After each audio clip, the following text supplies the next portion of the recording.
Hey guys, what's up? Alex here. I just wanted to reach out and let you guys know that we've been hearing you clamoring for it, and so we said, forget it, we're just gonna do it, we're gonna bring it back. The mini decks and the extra decks are coming back as a bonus show on the tail end of Tuesday episodes from now on, featuring Jimmy as the host. We're gonna be covering Pokemon like middle evolutions, early evolutions, baby Pokemon on there, Pokemon that maybe don't get a full episode of the Dex treatment, and as well as updating battle strategy for Pokemon in the current meta from Gen 5 and Gen 6 since we've been doing the show for so long. So get hype, leave your suggestions down below. The first episode with a mini Dex at the end is going to be there in 2 weeks. So get hype, I'm hype, I love it, enjoy the Dex. See you guys. Memory runs along deep, fixed channels in the brain, like electricity along its conduits. Only a cataclysm can make the electrons rear up in shock and slide over into another channel. The human mind seems doomed to believe, as simply as a rooster believes, that where we are now is the only possibility. Barbara Kingsolver, Animal Dreams.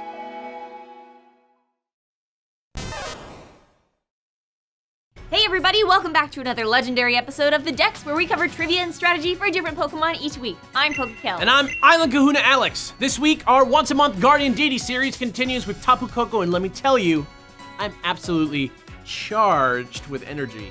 You're charged with energy? Yep, I'm currently charged. You're currently charged? Yeah, you could say I'm really elec-cited. No, that's too bad. Static electricity. That's not even a pun. What? That's not even a pun. You just said static electricity with no context. What's a pun? Oh my gosh, whatever. Let's get out of this shot. It's Tapu Koko, guys. Roll the clip. Happy Tuesday!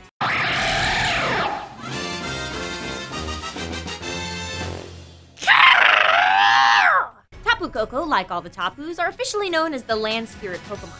It's the guardian deity Pokemon that watches over Melemele Island, and since Melemele just so happens to be the Hawaiian word for yellow, it's pretty tight, because this dude sports a flashy yellow, orange, white, and black color scheme. Unless he's shiny, of course, because then he's mostly just black and orange, but it does bear mentioning because black in Hawaiian, it's ele. Pretty close, kinda, right? Although it's known as a guardian deity, it's a surprisingly fickle Pokemon and will not necessarily come to your aid if you need help. But despite that, this Pokemon does have a strong sense of curiosity, and if it becomes interested in a person or another Pokemon, it may come to play or battle with them. Just be careful if it does, though, because it has a hair-trigger temper and can become angry in an instant, though lucky for you, it's quick to forget and doesn't hold a grudge. Tapu Koko can store up electricity by enclosing itself in the shell thingies on its arms. It stores up so much electricity that in battle, the ground itself becomes electric terrain, which prevents sleep and actually boosts the power of electric-type moves. And if that wasn't enough, it can also summon thunderclouds and fly so fast that the human eye can't follow it. It's like a superhero or something. Tapu Koko resembles an Ika Ika warrior mask, which is also known as a Makini. It is a common symbol of protection and safety, and it's supposed to resemble the masks of Makini warriors, whose specialized job was to protect the High Chief. Kinda like a cool good guy version of those red dudes from Star Wars who are always following the Emperor around. Tapu Koko's name is actually just 2 Hawaiian words, tapu meaning sacred, and koko, which is the onomatopoeia for a rooster calling. And it's the same in other languages too. It's always either kapu or tapu for the first part, and then whatever that language uses for the onomatopoeia of a rooster call. I always love this, like how animals kind of talk in other languages, so here we go. In French, TOKORIO from Tapu and Kokoriko! In Japanese, Kapu with a little hint of Kokoriko! In German, KAPU-RIKI featuring Kapu and Kikuriki! And finally, in Korean, KAPUKKOKKOK from the mighty Kapu and LOL! That was fun. Yep, and while that does seem kind of silly, there are a bunch of other reasons that Tapu Koko is a rooster boy too. Uh-huh.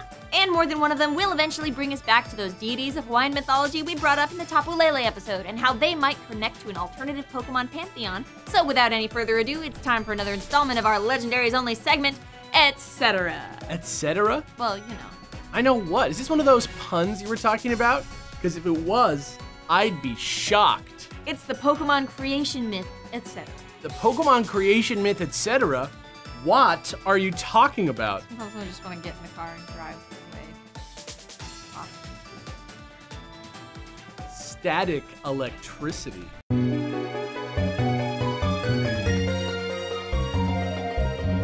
Okay, so, just in case you forgot, in the Hawaiian pantheon, Kane is Tapu Lele, Kanaloa is Tapu Fini, Lono is Tapu Bulu, and Tapu Koko is Ku.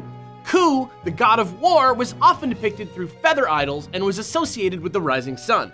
Ku literally means to stand, which can also be taken to mean to rise, so it's totally fitting that Tapu Koko has these crazy rooster vibes, since it's an animal that practically is synonymous with waking up in the morning. Like, I just barely have to look at a rooster and instantly I feel grouchy and start looking around for my pillows. Ku was created by Kane, who also created a companion for Ku in Hina. Hina is the Hawaiian word meaning to fall, and the crazy part is, that's not the only way in which she's Ku's opposite. Ku was the god of war, so she was the goddess of peace. If he invoked rising up, she invoked settling down. And since Ku was meant to represent the rising sun, Hina was, you guessed it, the moon, and you can be sure this particular duality was not lost on the fine folks over at a little place I call Game Freak HQ. So even though Kane is technically the creator of everything, Ku probably gets a bit more of the spotlight in Pokemon Sun and Moon than the other Tapus simply because he's more on theme. Interestingly enough though, Ku was the only of the 4 gods Tapus are based on whose worship involved human sacrifice, which was not generally part of Hawaiian god worshipping at all. This was done only at heiau temples and for various reasons, including killing war captives, punishing those who broke the Hawaiian sacred laws, and even just dedications to Ku. Battle victories against rival chiefs were also said to be very pleasing to Ku, and he took part in no squabbles except to enjoy the skill of the fighters. That's probably why Tapu Koko is such a fickle friend, curious and interested one moment and then angry and dangerous the next. Though the Alolan people obviously don't offer human sacrifices to Tapu Koko, the invention of Battle Royale on the Alolan Islands is meant to be a tribute to the 4 Guardians, so the tradition of showing your skills off to the gods is still a major focus. More on this seemingly alternate Pokemon religion as it develops.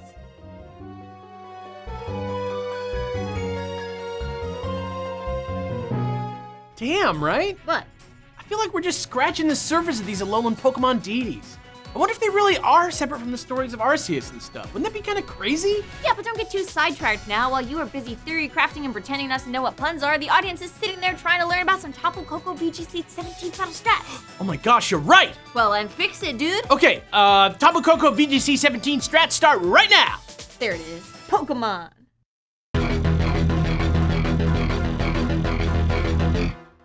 Tapu Koko was an early favorite in this meta even before the game was actually released, and it's pretty much a VGC 17 staple at this point, and it's definitely not a joke. With that crazy high speed and the power of electric terrain, I don't think he's gonna be going anywhere for a while either. Start with a timid one, and EV train it in special attack and speed.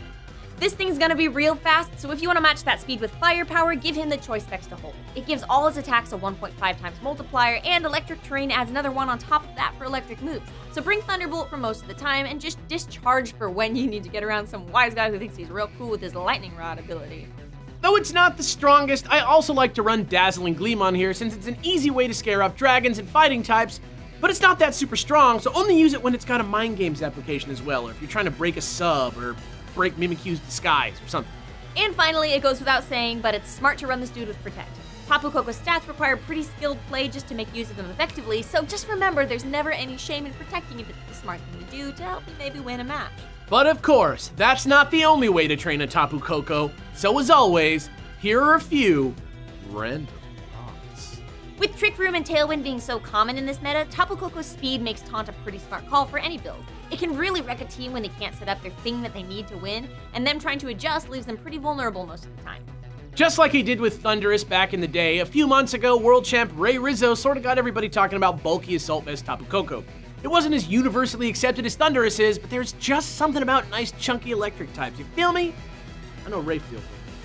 With the different EV spread, Calm Mind Tapu Koko is definitely another option for slowing down the pace of a battle and for sweeping the game, but just to be safe, make sure to run it with an electric seed for that extra little defense boost. You'll need it. And finally, if you just want a few other options to slot into the set we already gave you in detail, try Volt Switch instead of Discharge if you just want to hit it and quit it, or Nature's Madness for those situations where you're like, oh crap, I barely made a dent.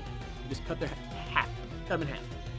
And that's it, Tapu Koko. I can't wait till we talk even more about the Alolan Pantheon. He's so different, dudes, I'm telling you. If you have any theories about the Tapus or where they fit into the larger Pokemon creation myth, etc., let us know what you think in the comments, or if you'd rather just participate in an intelligent and civil discussion, find people to battle and trade with, or even just chill with some buds, hop over to our official Discord server, which you can access through the link in the description below. Thanks for watching the Dex, and thanks again to our Patreon supporters, because without them, we'd be washing dishes in the back.